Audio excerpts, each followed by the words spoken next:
이어령 교수의 차 한 잔의 사상은 한국의 급변하는 정치, 사회, 문화적 상황 속에서 풍자와 깊은 성찰을 통해 당대의 복잡한 이슈들을 예리하게 분석하고 비판한 시대의 목소리가 담겨져 있습니다.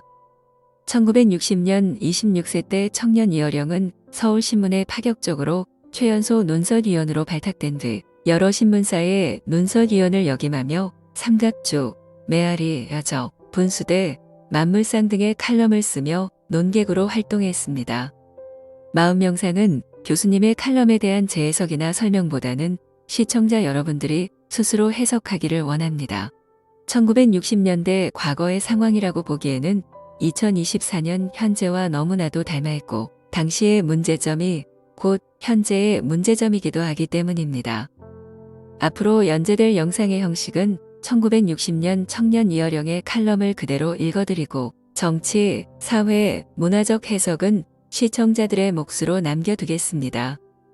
20대의 청년 이어령이 4.19 혁명으로 인한 자유당 붕괴 이후 급변하는 대한민국을 어떤 시선으로 바라보았는지 이제 서울신문의 칼럼 속으로 들어가 보겠습니다. 봄 이야기. 누가 봄 이야기를 하는가?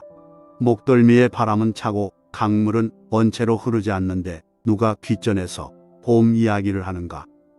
나무는 잠들어 있다. 가치집은 아직도 엉성하게 비어 있다. 흙을 밟으면 발밑에 부서지는 얼음장 소리. 찬 눈발 속에 갇힌 골짜기마다 겨울이 누워 있다. 그런데 누가 봄 이야기를 하는가? 비를 기다리며. 봄비가 적시는 것은 비단 얼어붙은 땅이나 메마른 나무까지만은 아니다. 봄비는 사람들의 폐부까지도 적셔준다. 봄의 입김을 느낄 줄 알아도 인간의 입김, 사회의 입김, 역사의 새로운 그 입김을 모르는 사람이 많은 것 같다. 정치를 봐도 문화를 봐도 경제를 봐도 구세대의 망령이 춤을 추고 다닌다. 그렇다.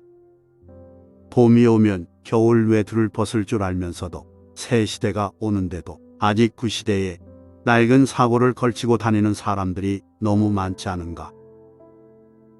우리가 진정으로 기다리는 것은 바로 역사의 봄비 소리여야 한다.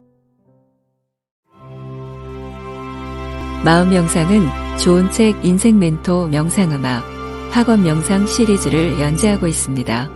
구독과 좋아요로 응원해 주세요. 시청해 주셔서 다시 한번 감사 말씀드립니다.